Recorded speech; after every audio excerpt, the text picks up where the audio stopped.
నమస్కారం ఘంటారావానికి స్వాగతం. ముందుగా ప్రధాన అంశాలు.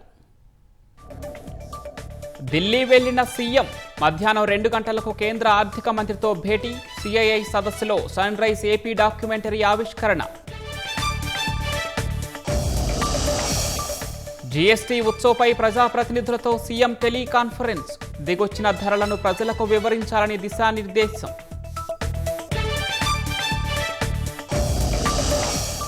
నెల్లూరు జిల్లా కొత్త మినగలులో వైసీపీ అరాచకం. ఇసుక అక్రమ తవ్వకాలపై ప్రశ్నించిన వ్యక్తిపై దాడి.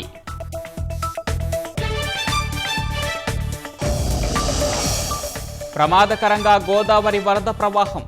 వరద గుప్పిట్లోనే కోనసీమ లంకలు, మరపడవలపై రాకపోకలు.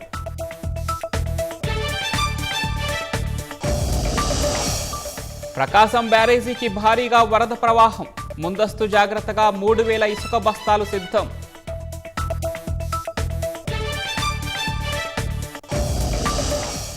శ్రీశైలం ప్రాజెక్టుకు భారీ వరద. 10 గేట్లు ఎత్తి సాగర్కు నీటి విడుదల.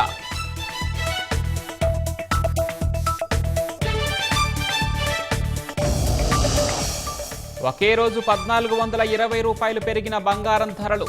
1,18,000 దాటిన 24 క్యారెట్ల పసిడి.